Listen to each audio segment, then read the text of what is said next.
form a charity in your name, what would it go towards? Oh, wow. Yeah.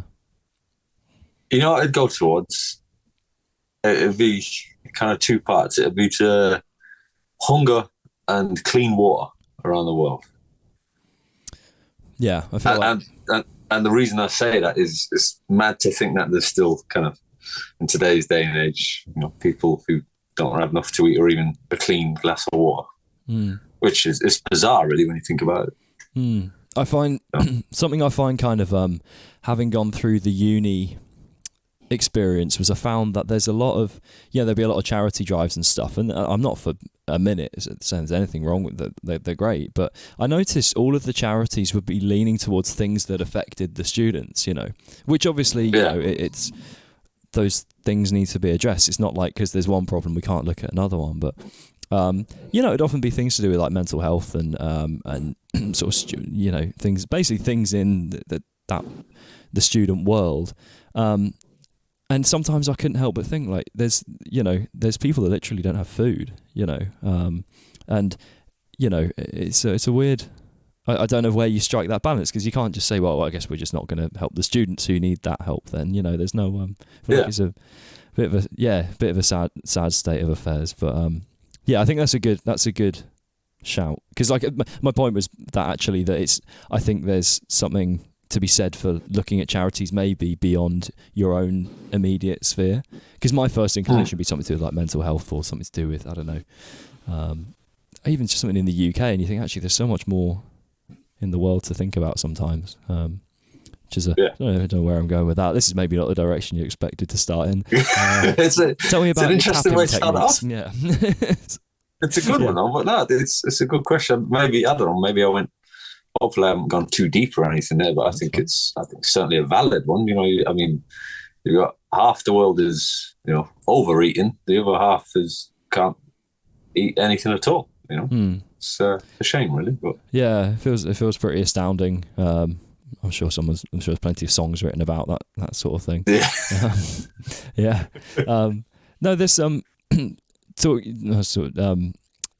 I was doing the sort of the deep dive, if you like, of your sort of trying to find some stuff out about you and prior to this, there's a few things I picked up on that were that I thought were quite interesting. Obviously, moving from the UK over to the US being quite a big kind of change. I wanted to kind of delve into that a bit, but I guess the angle I wanted to sort of ask about that, rather than just what's it like moving from the UK, you know, what's the difference kind of thing, is that I've actually looked at, I've been considering for a while, thinking would I like to move away somewhere, you know. I'm here in Birmingham, which is not the most exciting place in the world, you know. You'll probably know it's not got the best reputation as UK cities go, but was there a sense of like, oh, I need to get out of where I am? Or was it like, okay, was there a feeling of like, I want a fresh start? Was there, or was it none of that? Was it just the right opportunities came up? What kind of prompted your move away? Because it's quite a drastic shift of lifestyle. Yeah, well, I mean, it was never a case of where like I had to get out of Manchester or anything like that, you know. I love Manchester, you know, that's where I'm from. It was just kind of what you said there, opportunities. So, I mean, a mate of mine was coaching football in America, and he said, "Oh, I can, you know, if you fancy that, I could get you a job out here coaching football." And it'd be like a 9 to 10 month kind of stint, you know, with the visa and that. And at the time in Manchester, I was doing a little bit of coaching on the side, but I was teaching guitar as well. And I was kind of bored of that. I was teaching guitar like toward near Stockport. And kind of the problem with that is, you know, I didn't really want to be doing it anymore, because I was teaching like 40 different people a week. And I'd get home, I didn't even want to look at the guitar, you know, let alone practice something for myself or better myself as a musician. You know, I'd go home as like, oh, I've got to learn stuff for the people tomorrow to teach them. And, you know, it got pretty dreary after a while. But yeah, so a mate said, look, I can get you a job out here coaching football for 9 months. For, you know, why not? Just do that. And the intention was always to, you know, do that, but focus on the music, the guitar side of things. You know, there's more opportunities here than in Manchester, to be brutally honest. Not dissing it or anything. It's just a fact, really. So I moved out here, and I ended up coaching football here for like 9 years. Believe it or not, so quite a long stint. Yeah, that's the I think the reason I asked the sort of about the moving away thing is I think a lot of people sometimes search for like, it's going to sound all sort of real deep, but like answers to their problems by, moving away somewhere or something like that. And I wasn't necessarily hinting at the fact that you're just running away from your problems, but it's more that fresh start sometimes can be, I guess sometimes it's exactly what you need, and other times moving away isn't necessarily going to solve your, but it sounds like you found some really good opportunities by doing that. I guess it's just a difficult decision to make, isn't it? What do you up sticks and completely just, is it difficult kind of being somewhere where suddenly all the connections you've got are just totally gone, or do you just thrive in that kind of making new connections? Atmosphere? I mean, it was difficult. Like I've got no family here, no immediate family. I haven't got any cousins or anything like that. So that was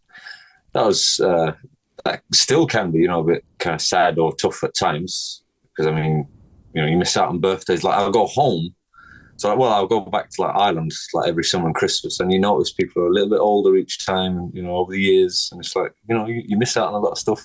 But no, when I moved here, I don't know. I kind of just jumped at the chance, really. I didn't think too much about, what I'm going to miss or anything like that. It was, like you said, the opportunity.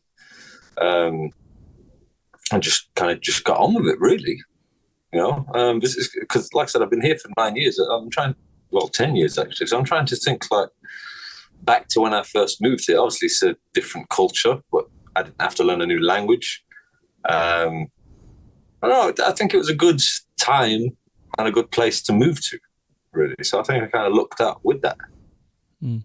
Yeah, no, there's it sounds like an exciting kind of opportunity. Are there any have you picked up any like Americanisms that you love and or hate?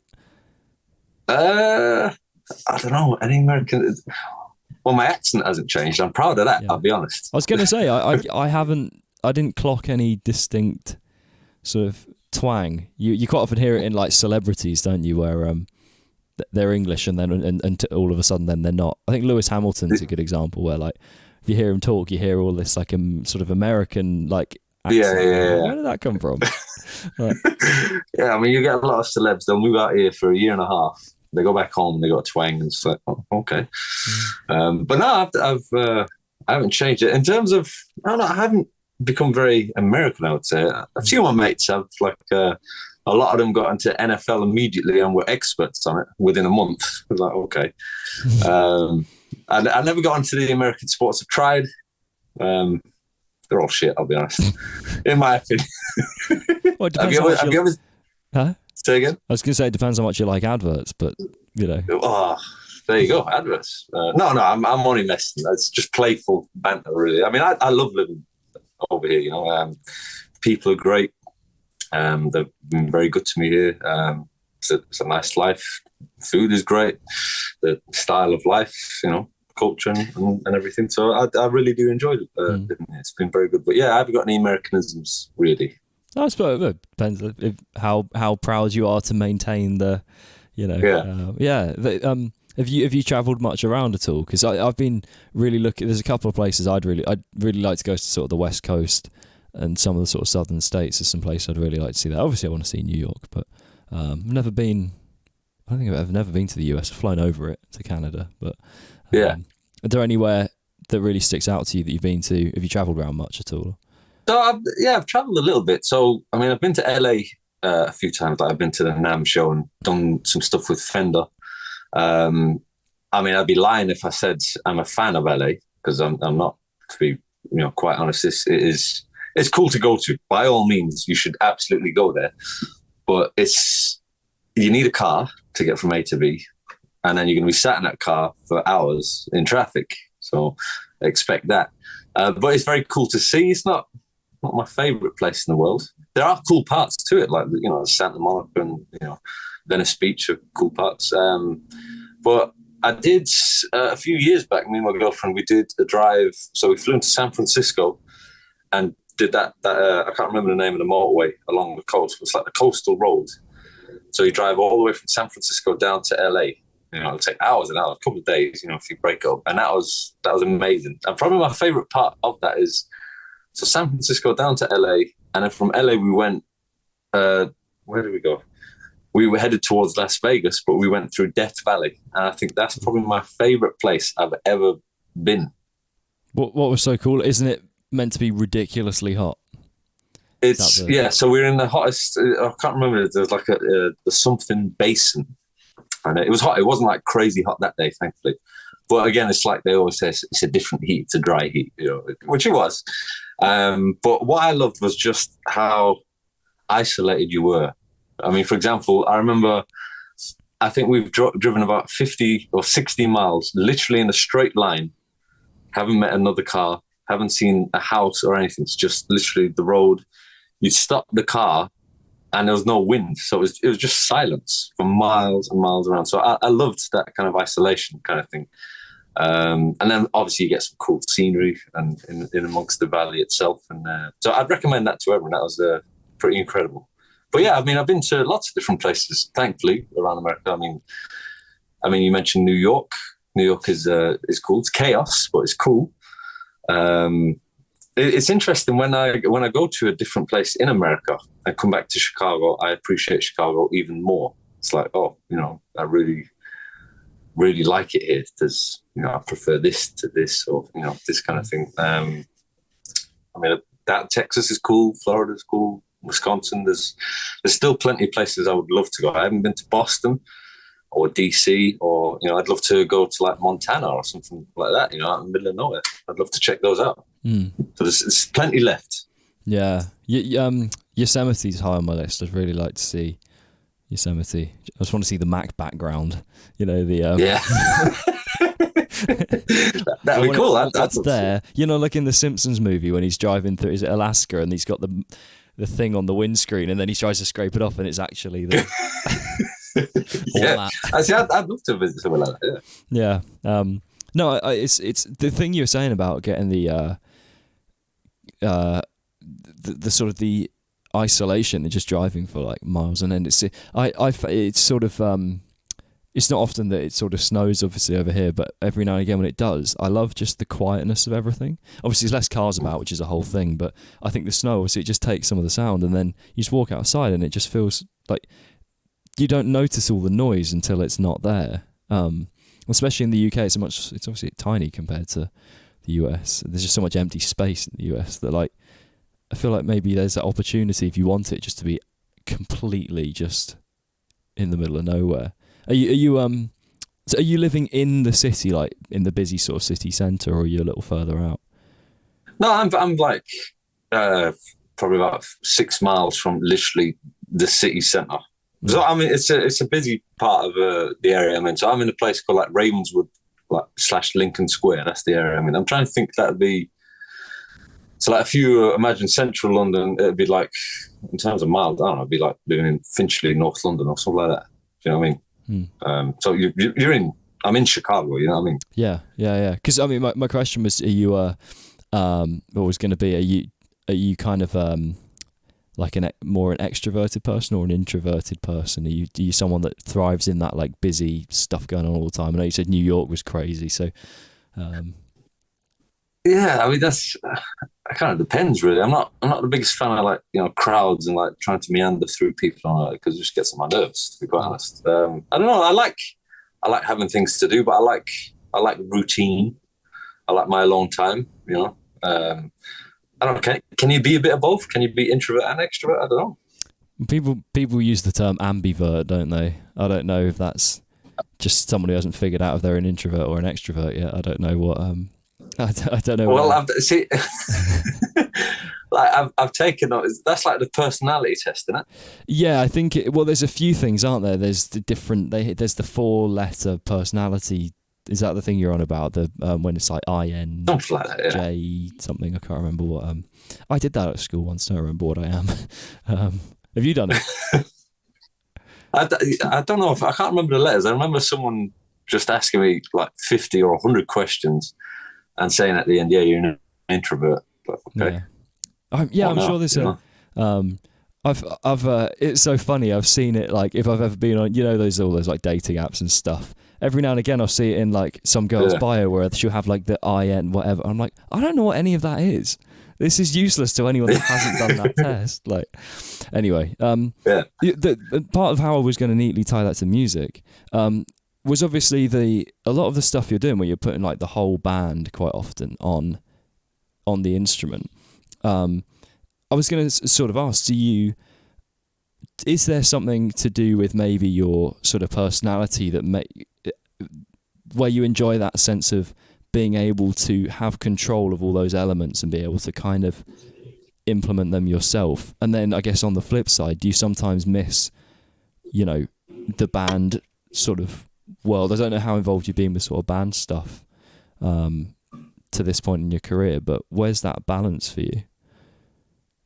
Well, yeah, I mean, it's an interesting thought because on my own Instagram, it's always just me, and like you said, doing like all the parts of a song, like arranging songs. And I love to do that because there's a great sense of joy in just picking up a guitar and instead of just playing the chords to a song, which there's nothing wrong with at all, it's nice to add the extra elements. And it's like, oh, this is kind of cool. I'm doing the bass, the harmony, the melody.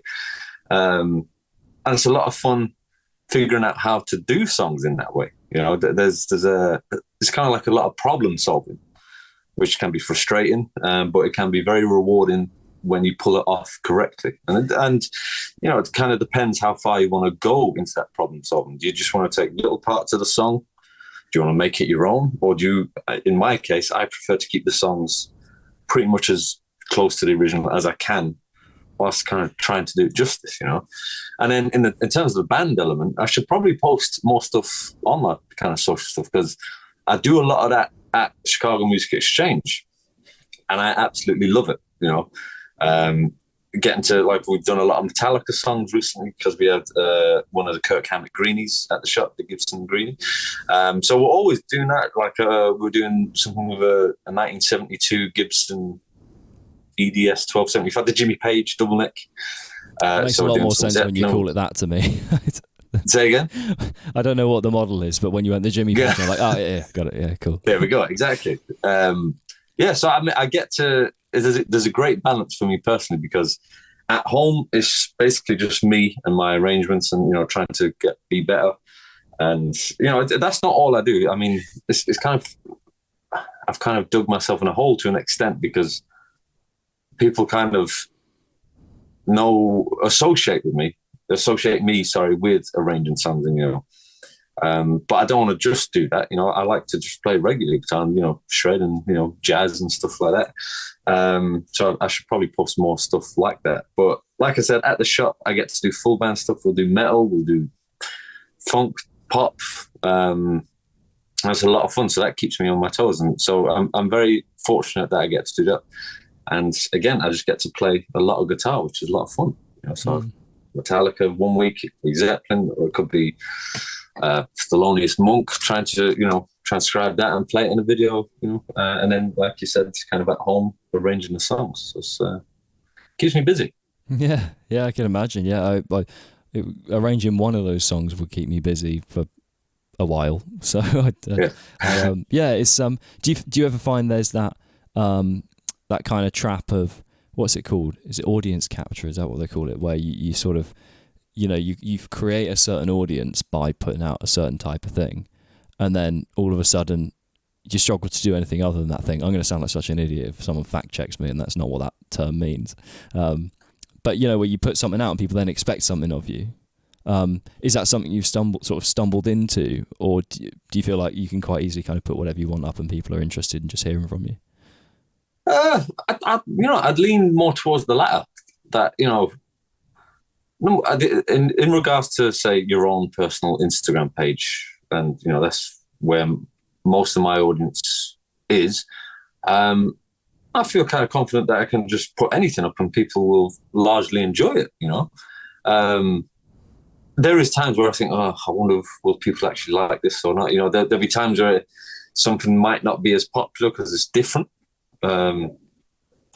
Like, for example, there's like some shreddy type of stuff that I'm working on recently that I eventually want to, you know, get up to speed and tidy it up, and I want to post that soon. Some Symphony X, actually, you know, so Yeah. some tricky stuff, but fun.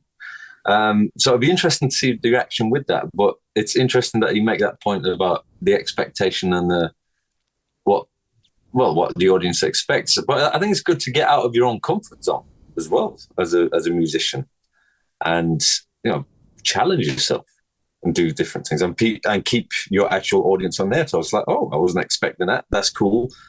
Hopefully he'll do more of that. You know, that could be the reaction from most of them, you know, so you just never know until you actually do it.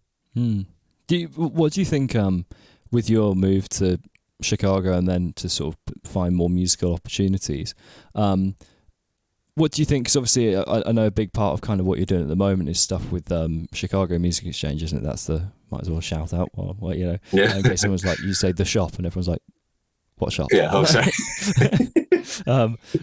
Yeah. What kind of direction did you maybe have in mind? Yeah, before that was sort of a thing. What kind of musical direction did you have in mind beyond that, and where do you think maybe you'd be had that opportunity not come up? Well, the direction that I had in my mind when I kind of moved here was, you know, eventually being a touring session musician, and still to this day, that is still what I want to do. You know, hence why I love doing all the different styles of music, and you know, the whole Instagram thing has always been like a business card to an extent. It's like, hey, here's what I can do, hire me, you know. Still waiting, you know, so if anyone's listening out there and they need, you know, a guitar player, you know, I'm reliable, you know, I'm cheap. It's not the best advert. I'm cheap. That's all I need to hear, right? I'm cheap, you know. So that's still a goal for me. It was from the day one that I moved here, and it still is today, because I know a lot of people who are touring session musicians. Like I've seen a lot of them playing at Lollapalooza recently, and, you know, I won't name names or anything. And it's funny. Like I had two particular people come up to me, and they were playing with, you know, big artists, and they were like, "Oh, who are you playing with?" I'm like, "No one." And they're like, "Well, why not? You know, you should be doing this, you know." And it's like, well, you know, help me out. I'm trying my best here, you know. But I believe a lot of that, from what I've heard, everyone kind of says, "Oh, you got to be in Nashville or LA." And I don't know. I mean, it seems like that's, you know, the concentration of amazing musicians, and obviously in particular Mike as guitarists out there. You think, well, you know, what chance have I got if there's 1,000,001 amazing players out there? So yeah, I mean, I'm still hopeful that, you know, one day, you know, someone will come by or watch my videos and think, hey, you know what, I'd love to take you on the road with me as your guitar player. Because in all honesty, I would do that. I've said this before, I would do it for free. If I got to travel the world, see the world whilst playing the guitar to, you know, thousands of people every night, I mean, I'd love to experience that. It's I think, isn't that, I might be wrong, is that how Mateus Sato got some of his gigs with, like, I can't remember the names now. Jesse J's one, isn't he? Got Jesse J. He did a bit with Katy Perry, Tori Kelly as well, and now with Bruno Mars. Yeah. I feel like once you start making a name, you maybe the Instagram doesn't need to be such the business card. But I might be wrong, but I feel like that's how he did it. I think you're right. Yeah. So to the best of my knowledge, now obviously I could be wrong, but I think it was Tori Kelly he was with, you know, a few years back. Then maybe Jesse J, and he's been doing a stint with Bruno Mars for a while. And I think to your point, yeah, he kind of started out with the whole Instagram videos and whatnot. So, you know, I'm still hopeful.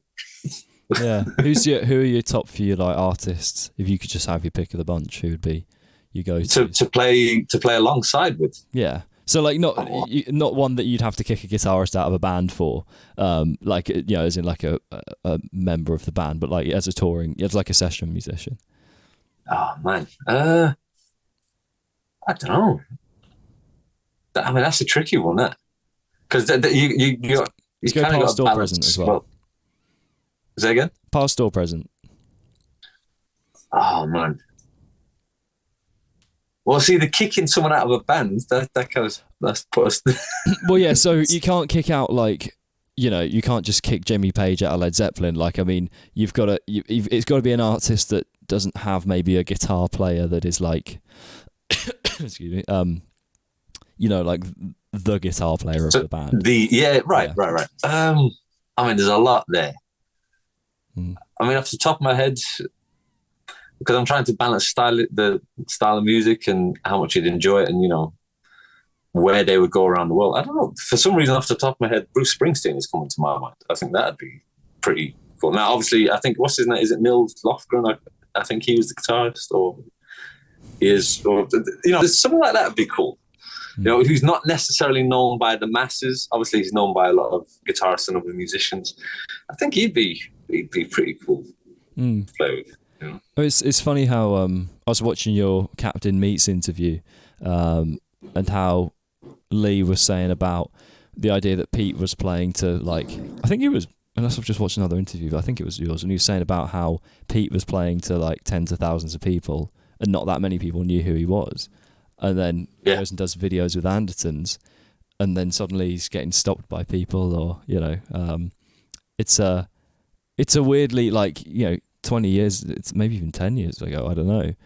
You'd think that would sound so backwards, but the way the world is now, it's like, you're right, it does become this kind of business card. Is that, do you, the sort of the posting online side of things, does it ever feel like, you know, a sort of a job in that sense, or is it always just been something that you're passionate to do? I mean, I'm definitely passionate about doing it.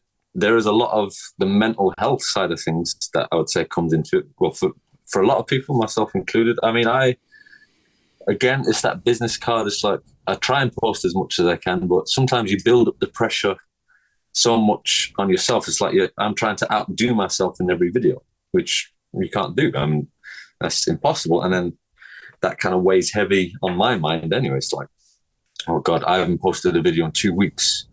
I have to do something, and it's got to be special. And it's like, well, you know, sometimes it doesn't have to be always the best thing in the world.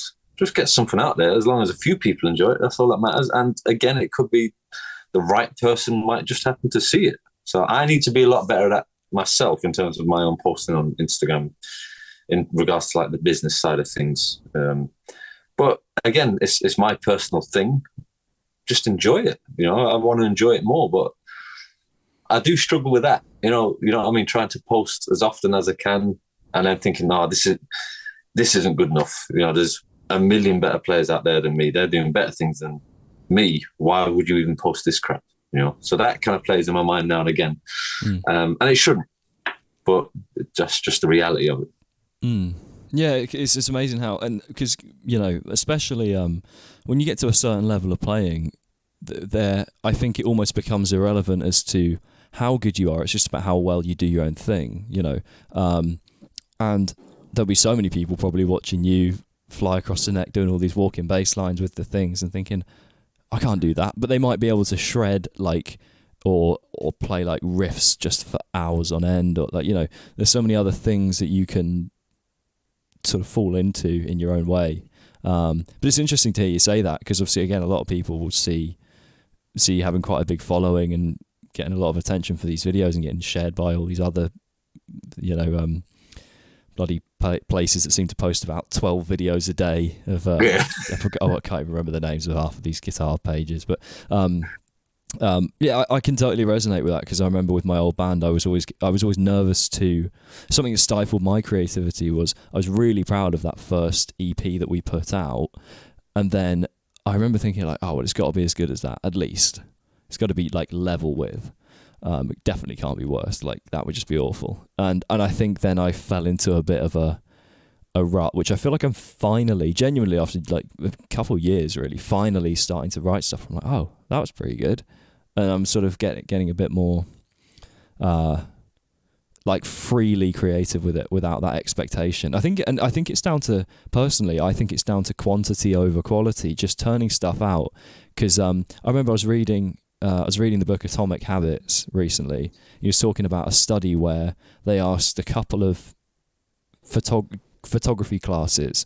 One had to present one photo at the end of the year, and one had to present, I think, like a collection or something. And I can't remember, but either way, basically, there's one group that ended up taking loads of photos, and one group that took very few, because obviously their standard was really high. And of course, lo and behold, the ones that took all the photos ended up actually getting a better quality. I think even like this, their best image would have been of higher quality kind of thing. So I guess it's just trying to make yourself just keep. I don't mean churning stuff out in the sense of just throwing stuff on Instagram for the sake of it, but are you good at keeping that creative wheel kind of spinning, or do you ever find yourself getting stuck in that rut? Oh, I definitely get stuck. I mean, it's interesting that you make that point, because that's what I want to do. I want to put more stuff out, you know, instead of just doing like one every month or something where it's high quality. Because I mean, my problem is from just me personally, when I'm doing a video, it has to be perfect. You know, it has to be 100%. Or I aim for perfection. Yeah, I know you can't really do that, you know, all that often. So in the back of my mind, I'm thinking, right, aim for perfection. If you fall slightly short of perfection, the standard is still going to be, you know, very, very, very high. But there's a lot of pressure associated with that. You know, it's like I could spend, and I have done it on numerous occasions. I've spent like 3.5 hours trying to do a 60-second Instagram video here at home. You know, and it's like I get stressed out, I get frustrated. Then my playing starts to diminish. It's like the stress is, you know, it's no good for me. Just put out more stuff where, you know, it doesn't have to be the most complex or craziest thing in the world. Just put something out there. You'll enjoy it. Other people are definitely going to enjoy it. Just do more of that, you know. And then every now and again, you know, it could be something really special, you know, put that out. But it's interesting that you mentioned, like you said, the churning stuff out, you know, of, you know, still very good quality over once, you know, every couple of months of, oh, wow, that was great. I'm not going to see him now for another 6 months, you know.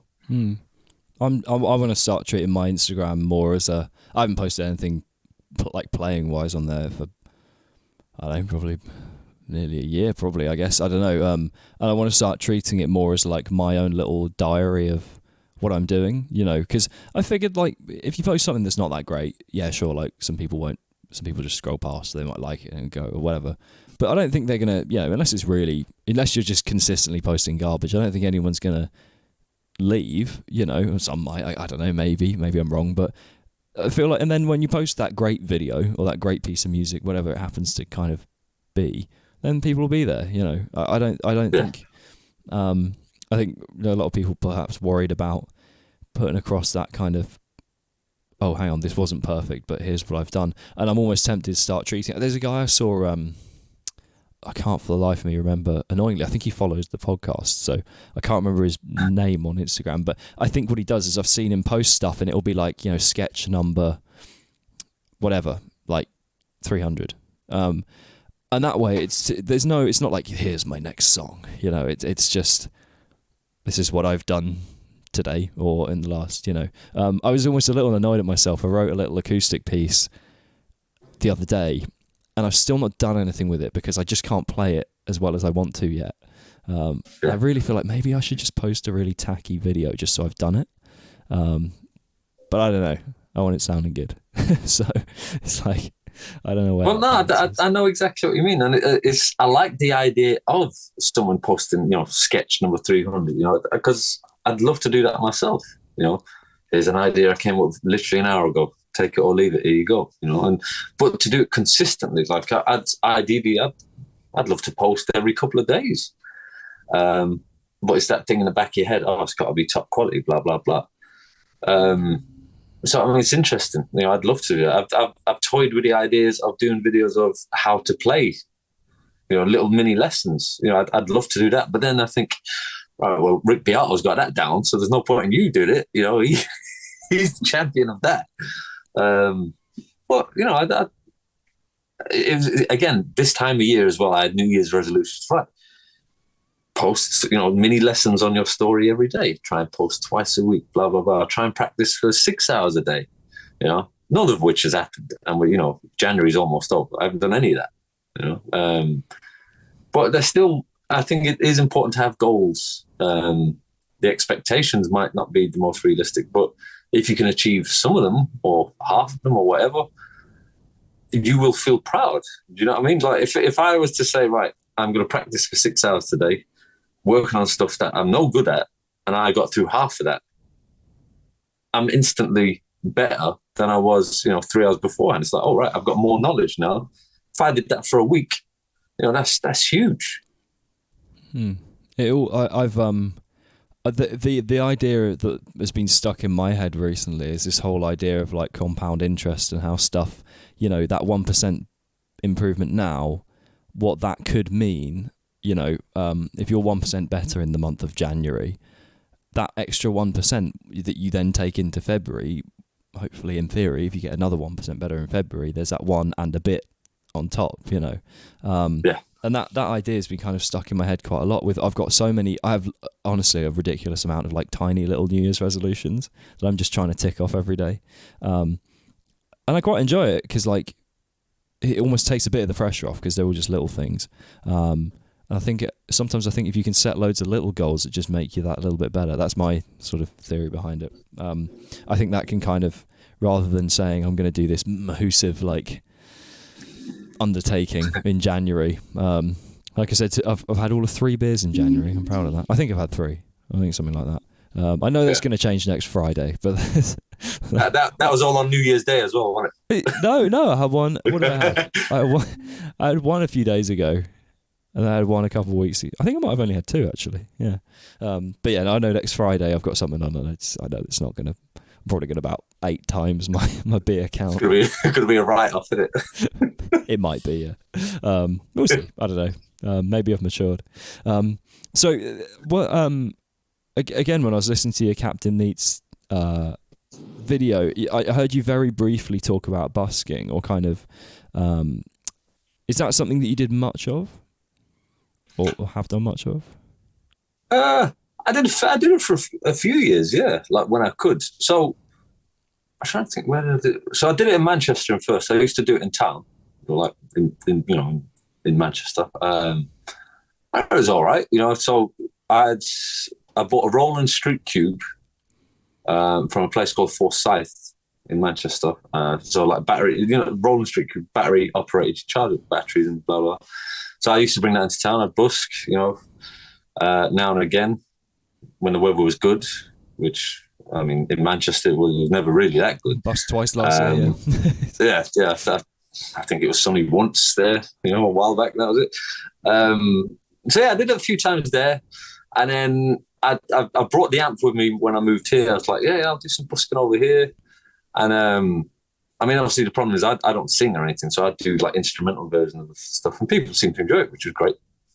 But yeah, when I moved here, I need to get a license, which was, it seemed crazy to me. But I went along with, I think with the license, it was about $100 at the time when I got it.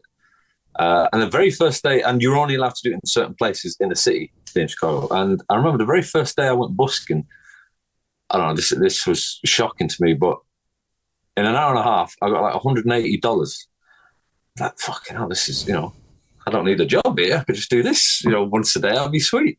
But again, the kind people of, downtown here, helping me out. So I did it a few times, but it used to be an absolute nightmare getting all the gear down there, because I wouldn't drive, because you'd have to look for parking, and then how much would you put on the meter and all that. So I'd get the train. So I'd bring the amp, which is heavy, deceptively heavy, I might add. I'd bring the guitar. I'd bring a metal chair for me to sit on. I'd bring a tip jar. Now, imagine trying to carry that all on. So I'd walk 10 minutes to the train, get on the train for 30, 40 minutes, get from there to a busking spot that hopefully no one else is in. And so before I've even got to the city, I'm knackered, from carrying all the gear. So it kind of got a bit tiresome, really. So I haven't done it in years, to be honest. I wouldn't say no to doing it again. I'd be happy to try it, but yeah, I haven't done it in a while. But I'd recommend people to do it. It can take, for people to go busking, or for people to actually post something on social media. It can take a lot of a lot of courage at times. It did with me. But once you kind of get out there and do it, it can really help. Do you kind of get that? Because I was going to ask about that. There's something so like, because when you're busking, when you post on Instagram, especially if you've built an audience, you're posting to people that have signed up to see what you're doing, to some degree. Whereas busking, obviously, you're just playing to whoever's walking past, and you don't know whether they love it or hate it. Did you ever get like nervous or sort of self-conscious when you're standing up there doing that, or did you just know that I enjoy this and whoever likes it kind of thing? No, I'd definitely get nervous when I first start, and then in the back of my head I'm thinking, oh, am I too loud here? Am I too quiet? Little things like that, and I'd be using different tunings, and it's like, oh God, I'm gonna have to tune a guitar, and I'll be another 10 minutes getting into this wacky tuning for this song. So I mean, the good thing with busking, it's like you said, for some people walk by, they don't care. Some people would stop and sit and listen to you for a while, and they'd have a conversation with you. And that used to be amazing. When people generally love what you were doing, they'd stop and have a chat. They'd give you their card, or they'd ask me if I had a card, So there's a lot of people you can meet from that, which is great. I mean, and even to the point, so I said it can take obviously a lot of courage for people to get out there and busk and even post videos of themselves on social media. I think it's interesting, the point you made about, if they don't like it, they'll just keep on walking. I kind of wish people would do that more on social kind of stuff.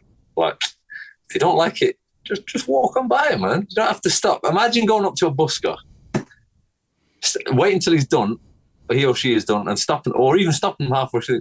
Sorry, man, I didn't like that. Like, all right. Why? You don't need to tell me. That's fine. Sorry. Carry on. Keep on walking, so to speak. Yeah. Why? Yeah. It is weird how warped some of the conversations are that you have online. I was talking to a friend today saying how it's something that I think people maybe haven't acknowledged. It's that, like, when you talk to people on Messenger or on WhatsApp or something like that, and you conversations there's no necessary end to a conversation anymore. Like, you can just trail off and you can sort of pick up where you left off last night in the next morning. And I think that, to me, I feel like that kind of devalues some of the, like now we're sitting down and we're chatting, and at some point we'll say bye, and that will be the end. So there's a sense of, like, not urgency to the conversation, but like, there's a purpose here, and whereas if this Zoom call just ran forever, like, we'd just be in and out and just say hello every now and again, and it wouldn't really mean anything. And I think that's a weird kind of direction we've got ourselves into, where I think a lot of connection is lost in that, like, not really saying hello and goodbye in these conversations, and actually, like, bookending them. Sort of segue was just a thought I had today. I thought, that'll sound smart if I say it on a podcast. No, I know what you mean. It's an interesting point, because I don't think many people have thought about it. I haven't, but now that you mention it, it's right. You could message someone and they might not get back to you for days. They'll get back to you in response to whatever you ask them. You might not get back to them for days, and the conversation just continues. Eventually. The thing about, imagine, meeting someone on a night out, and you don't really say goodbye or anything, or nice chat and blah blah blah. It's just like a conversation or a text. It's like, oh, do I text again? Do they text again? What is this? It's interesting. Yeah, I feel like just the dynamics. I feel like there needs to be some clear understanding of, and again, going back to what you're saying about people just being unpleasant. Like, I think there needs to be some sort of, I think people need to be so much more aware of, like, whether what they're doing is what they would do in real life. I'm not saying I'm good at it. I'm just saying, like, I feel like there's just things you might, anything, even if it's not unpleasant, just things you might say that you maybe wouldn't say in real life. It sort of changes your whole relationship with, even if it is someone who's got loads of followers, Is it been kind of tricky, sort of wading through those?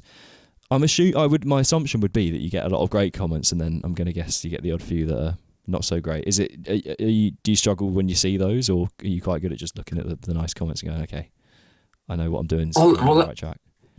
Yeah, it's interesting. So, I mean, like I'm very fortunate. I've amassed, a decent following, and the comments seem very genuine, and I'll reply to all of them as best as I can. And they're the nicest comments you could ever imagine. From everyone who's ever commented on my video. Thank you so much. They're very, very genuine, very nice, and they do mean a lot.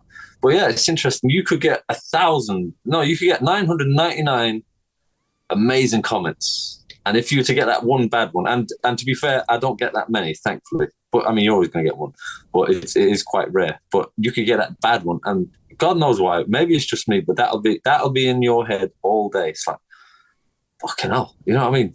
Why am I thinking about that when there's 999 amazing comments? But is it a human nature? Is it just my human nature?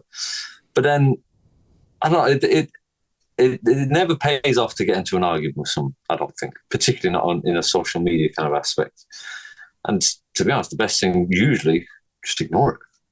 Well, unless they're being like a constructive kind of way. But if someone's being a bit of a dick, just the best thing you can do, just ignore it. Show them the door.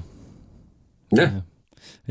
No, it's I remember someone commented on. I put up a little reel of like me and I don't even remember who it was, like having a conversation, and someone's comment was, "I don't even know who you two are." I was like, "What? Okay. I'm sorry, I'm not famous." Like what? Yeah. You're the one scrolling here. Like, do you expect to encounter Do you expect every person you see to be someone you know? That would be a bit boring.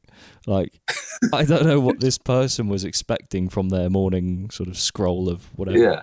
I don't even know who I was talking to. I can't remember. I imagine their comment was probably meant something in the lines of, "Who are you to say X, Y, and Z?" But even then, I'm like, you can imagine that if someone comes up to you busking, they go, "I don't even know who you are, mate." It's like, yeah, obviously that's. I mean, clearly there's just some person on Instagram scrolling, commenting on random people's pages. Sorry, mate, don't know who you are. Yeah, does the same thing on someone else's page. Who are you again? Yeah, yeah. It's a weird. When did you? Was there a particular moment when you noticed your kind of presence really like blow up, or is it just a slow burner kind of thing? I don't know, because originally I didn't. So it kind of goes back to when I was busking. Obviously now and again you get people taking videos of you, which was very nice. I wasn't on Instagram at this point, but I had like a card, just Nathaniel Murphy, guitarist, phone number in my email. So I'd hand people take some of those now and again. And then I started getting a couple of emails of people saying, "Oh, I love your videos on Instagram." And I'm not on Instagram at this point because, in the early days, I thought it was just like food and, bits of this and that. I didn't think it was like a musical kind of outlet, really. So I'd see the videos like, "Oh, right, okay." And then I'd see the odd person playing guitar in their room, posting it, people enjoy it. I thought, right, you know what have you got to lose? Just put up a video of you playing. And I put a video up and it's like, you get some nice comments, like, okay, just keep it going. And it would snowball.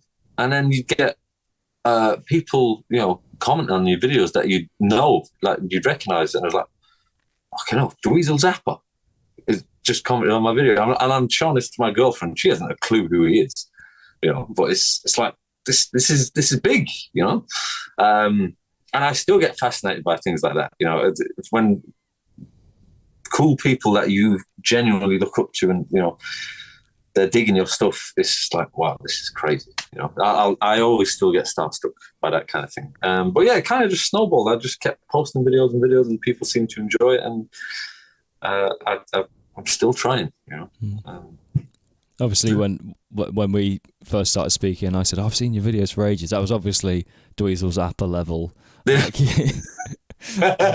Like finally, yeah. Well, who's the coolest one you've had? Like, drop a comment or. Off the top, there's a few. Yeah.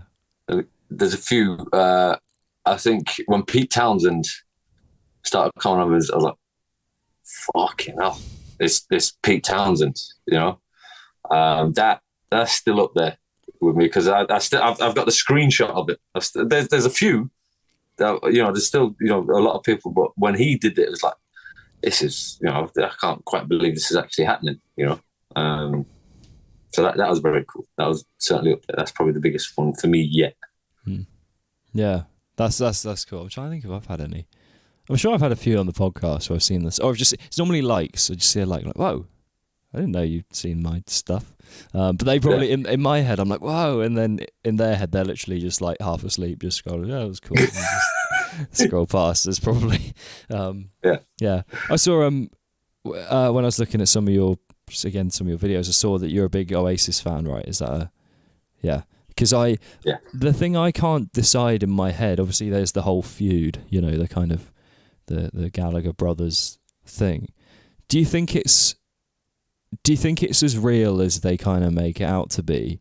And also, do you ever feel like it's sort of, sometimes I can't help but feel pulled away from the music a bit, because they just both seem like tossers, to be honest. And I just, and I'm just like, it takes away from the music for me a little bit. You know, I love the songs, but I just can't help but I think you're almost getting in your own way at this point, to me anyway. Yeah. You know, sorry. Can you imagine? No. And they seen this and they go, oh, hang on, who's this guy? That'll be him commenting. Oh, I don't even know who you are. Like, who are you again? Yeah. No, it's interesting that you say that, because I've often thought about that. Are they really in that big of a feud? Like, could they really not have spoken since 2009 or 2010, whenever it was? Have they really not spoken? They both, you know, live around London. Probably both go up to Manchester to visit family or wherever. Have they really not spoken in that long? You'd like to think that is not the case. You'd like to think, you know, they text each other, you know, now and again or whatever, just, oh, how's it going, blah, blah, blah. But then again, that's none of my business. It's no one's business, really. It's their own, rightly so. But I'd like to think they're not like that, right? It'd be a real shame if they were. Yeah, it's kind of a sad, like, I can't help but think it just seems a bit childish, some of the shots that go back and forth. Yeah, I've heard Liam in interviews, particularly Liam, although Noel just, I'm not going to just start shitting on them, but I've seen Liam in some interviews and I just think, like, it's the stuff that I hear, like, 18-year-olds bragging about, you know, like, oh yeah, well, I got in a fight with this one. You know, what? Like, why? I don't, you know, yeah, so I don't know. But going back to you talking about guitar teaching. So I teach guitar. That's my job at the moment. How many times have you taught Oasis songs? Obviously, Wonderwall being probably the main one, but you know what? I don't think I taught an awful lot of them when I think about it back in the day. Obviously, you teach Wonderwall. I always used to like to teach people techniques or, you know, chord practice in the form of a song. I always find that's always been the best way. So if I was teaching someone, you know, just basic working on, you know, kind of chords after like a month or so, it could be something like "Don't Look Back in Anger." You know, just right, here's the verse, right? C, G, A minor, E, F, G, C, whatever. You know, that's a great way of practicing your chord changes and getting them right. Instead of me saying, right, go home, practice going from an A to a D to an E, boom, you know. Because I think it's more, I mean, people can hear how it's meant to sound, right? It's like, oh, right, well, that's how that sounds. Mine isn't quite sounding exactly like it. Right, I'm going to try and get it as best as I can. And I think they're more inclined to practice that way in the form of a song that they'll like. You know, so when I used to teach, I'd kind of get people to write down, you know, write down 10 songs that you'd like and, you know, you'd eventually like to be able to play. And, you know, someone there would be, you know, a bit too far down the line. It's like, oh, I want to play Go Through Govern. Okay, mate, you know, week one. We'll get there. But, you know, but yeah, I always used to like to teach people in the form of that, you know, techniques like through songs that they know. But in regards to Oasis, now and again, I'd be happy to. You know, like I said, I am a huge Oasis fan. Not many people can tell that by my playing, because, you know, it's not necessarily just kind of strumming and that. Although I'd love to post more stuff like that, but I don't think I can. It's like there's an expectation to do something wacky or crazy. But yeah, now that I think of it, not an awful lot of Oasis. Now and again, I would do. Yeah. Yeah, I think I've taught a few. I just remember playing a lot of G chords and thinking. There was this one specific student where I was showing him one Oasis song, and then he wanted to learn another one. I was like, yeah, cool. And it was like the same chords, just kind of backwards, with the capo somewhere else. And I was like, because I remember telling him throughout the process, like, these chords are going to be useful because they come up quite a lot, you know, like these sort of G's, the E, particularly when you keep the third and the little finger on the B and the E string. Exactly. I was like, they're going to come up quite a lot. Lo and behold, literally the next song is just basically whatever you just did, just do that, but like not quite the same. But no, I do. I mean, that's, you know, if you can write a great song like that, then that's, if anything, you know, it's gold. Yeah, exactly. You know, if you need to do all the fretboard wankery to write a good song, it doesn't mean it's a bad song, but if you can get there with 4 chords, then, you know, well, I mean, there's merit to both. All right, I'll put a question to you. Would you rather be a great songwriter or a great guitarist? Definitely a great songwriter for me. Like, that's more my, yeah. In a heartbeat. I mean, would I rather be Noel Gallagher, or, and I'm not going to name names, would I rather be an amazing guitarist that no one really knows? It you know, it's whatever is for you, really. You know, ideally, I'd like to be a bit of both. I don't know. It's an interesting thought, though, right? I was chatting to, you know, Martin Miller.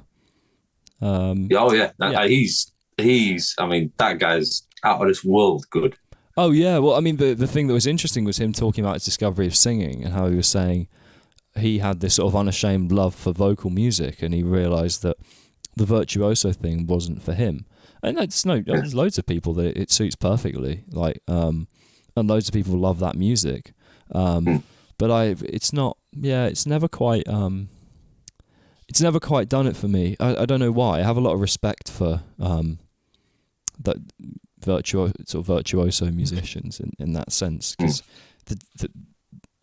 particularly, if you listen to like bands like Polyphia and stuff, that, I guess that kind of leans somewhere in the middle, doesn't it? But because it's very songy in a lot of senses, but it's still very virtuosic. Is it virtuosic?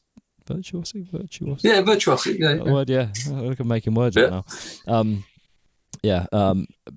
But yeah, I've always found it cool that it's not what I would lean towards in my own sort of practice. So, I mean, I've got one more kind of question, I guess, to round it all off. The, going back to when we were talking about you kind of moving away and sort of pursuing more opportunities, sort of elsewhere. What would be your advice to someone who doesn't even have to be a musician, to be fair, but someone who wants to pursue, you know, has a passion they want to pursue, and maybe they're not feeling like they've found the right path to that yet? I would say, now, I mean, it'd be a bit rich coming from me, because I've still got so much to learn in that, but you only live once, really, don't you? So, I mean, that sounds very cheesy, but I mean, because I've often thought about this. I don't want to be an old man in my living room in a chair thinking, 20, 30 years ago, why didn't you just do this? When you always wanted to do it. Why didn't you just take the chance, take the gamble? I don't want to be that old man in 30 years thinking, fucking hell, why didn't you just do it, man? Stop thinking about it, stop planning it, just go and do it, whatever you wanted to do. I feel like that, is it the Shia LaBeouf thing where just do it? I feel like that now. But do you know what I mean, though, right? Because I think about that now. It's like there's things in my 20s that I wish I would have done. It could be even places that I wish I went. It's taken me to come to America to realise, why didn't you explore Europe when it was on your doorstep? You never did it. And I was like, I don't feel I can. So that's me, only 10 years later, rambling to myself, like, why didn't you just do it, man? You only live once. So that'd be my thing. Just, it's better to have tried and failed than never to have tried at all, right? That no regret type of thing. Cheesy, and it's a lot easier said than done, but you just got to do it. Yeah. It's that short-term discomfort for longer-term gain, isn't it? That's hard to so many people. I think when you've got so many comforts nowadays, like creature comforts and that, I'm chatting to you from my nice warm living room with my computer and all this nice stuff in front of me and all my nice guitars behind me. It's easy just to feel comfortable. I know certainly over the last year, I think I've I'm trying to teach myself to get out of being just comfortable and trying to just voluntarily sort of seek discomfort is the thing, you know, isn't it? People kind of sort of. I mean, I like the idea that the seek discomfort. I mean, it's a good phrase. I kind of like that. I might have to steal that off you. I mean, this. Oh, I did. It's just that's like a fourth hand steal if you're doing that, because I don't know where I stole it from. I think it was it's a YouTube channel called Yes Theory that I quite like, and I think they've got a brand called Seek Discomfort. So maybe that's where I got it. But I mean, it's a lot of people have said it, haven't they? Yeah. I mean, I'd never heard it, but I like that. I mean, there's different ways of going about it. I mean, people will maybe write notes for themselves around the house, like, "Oh, do this today," or "Do that," or you know. For me, it's more of a mental thing, like try and do this today, try and do that. Again, it's like in regards to like my playing, like trying to do different genres and stuff, because I love doing that. Like again, I'm trying to work on some Michael Romeo, the Symphony X guy, you know, astounding metal player. And I'm not great at that stuff, but I want to be. So, and I'm going to be, you know, out of my comfort zone doing that. But I always think, well, if they can do it, why can't you? You know, all you got to do is practice. I mean, it might take a hell of a lot of it, but you know, just aim high, you know, and seek discomfort. You know. Yeah, that's a good place to end it. Stealing someone else's phrase. There you go. but no, it's a good. Yeah, I think it's. I've definitely been trying to do more of that in life, and I think I feel better for it already. I think just trying to like, been doing cold showers and things. I feel like that's very immediate discomfort. Whether that, I know what will happen is I'll do it for my whole life, and then I'll get to like the age of 70, and there'll be some scientific paper like cold showers do nothing. Great. Yeah. Well, I know people who do that. Like they'll there's a lad in Ireland I know, and he jumps into like a freezing pool every day. So it's an outdoor pool that gets filled up when the tide comes in. So it's actually the sea. And obviously people around the world do that. But I'd love to try it and do that. But again, it's like comfort zone. It's like, I can't be asked. You know? I was, me and a friend, we're going to go up Mount Snowdon in a couple of weeks. Obviously it's February, so it's not going to be very warm. And there's a few lakes you can swim in there. And I said to him, "Go on, shall we just like, you know, bring warm clothes or whatever, and just get in for like 5 minutes and just see if we can brave it." Like, because I think I'd be all right. I think a lot of it's in your head. I know you've got to be careful because you can't just go jumping in freezing water, can you? But I kind of want to try it because I've never done like a full immersion. Like I've just done cold showers. They're fucking cold at the moment because it's like -4 here. It was -4 this morning, and I got in. It was horrible. But like, I mean, sorry to interrupt, but I mean, when you're on Mount Snowdon at the top, I mean, when you're going to get that opportunity again, you'll be halfway down the mountain and you think, "Oh fuck it, why didn't we do it? We should have done it." You know, and you're not going to turn around and go up again, are you? Yeah. So I think that'd be quite fun, but I don't know. It could just be borderline dangerous, so maybe I won't do that. Or I don't even think it's borderline. I think it just is dangerous. But I suppose if there's two of you, you know, like one goes in, then I guess the other one can go in. But I want to try something on my list because I think I could do it. I think I'd be okay. I think a lot of it's in your head. But anyway, I'm ranting now. So I need a question for the next guest to start their conversation, and an artist that you think you'd like to spread the love to. Okay, the artist I would suggest. I mean, there's a few I could suggest, but I'll just do one. It may not be your particular, you know, preference of style of music, but there's a young French musician, Antoine Boyer.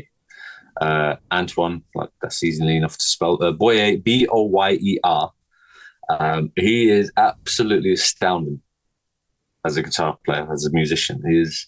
I mean, there's a word that gets thrown around far too often these days is the word genius, you know, and I hate that, but he could be there. He could be one of those people. He is astonishingly good, you know. So Antoine Boyer, so check him out. And in terms of a question, I would say, all right, imagine, imagine aliens finally came to visit. Okay, and they're interested in music. You only get to give them one you can only recommend them one band to listen to, one musical artist to listen to, who would it be? That's a good question. Yeah.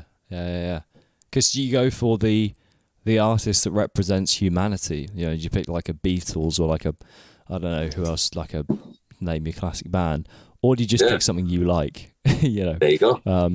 A friend of mine recently showed me the band Shat. I've heard Shat. It's terrible. It's god awful. It's just the worst thing. The song names speak for themselves. I mean, like, just you can't. They're on like. I'm not even gonna chance. Just look them up. The song names are obscene. Like, but yeah, they're all just like 1 minute. And if you go, they've got like a couple albums, I think, and the albums genuinely have like 40 songs on them. It's ridiculous, and they're all like a minute long, and they're all obscene. They're terrible. But kind of that's what makes it good. I'm pretty sure their Spotify image is a blow up doll. So. So I mean, I'm just trying to imagine these aliens that finally visit Earth, and you handing them an album called Shat. Here you go, mate. Well, they won't know what it is. You'll love this. They might think it's good. You know, they might do. Yeah, like Rick and Morty. Did you ever watch Rick and Morty? I'm trying to find. I've got to find Shat now on. So you don't even come up on Spotify. If I search them, it comes up with. I'm sure I can find them. Yeah, found them. I'm not going to read out the names of. Just look them up. Trust me. Right. Yeah, terrible. Anyway, yeah. So cool. If you've got anything you want to sort of plug or promote to the world, then to finish up, then feel free. In terms of plug, I suppose just if anyone would like to check out my guitar playing, just follow me on Instagram, Nathaniel Murphy, Zeppelin Barnatra. It's a ridiculous name. Just type in Zeppelin BAR, it'll probably come up. So that and my YouTube, and check out some of the videos that I do with Chicago Music Exchange as well. Hopefully you enjoy them. Nice, man. Thank you very much. No, thank you for having me. It's been an honour, been a pleasure. It's been a lot of fun.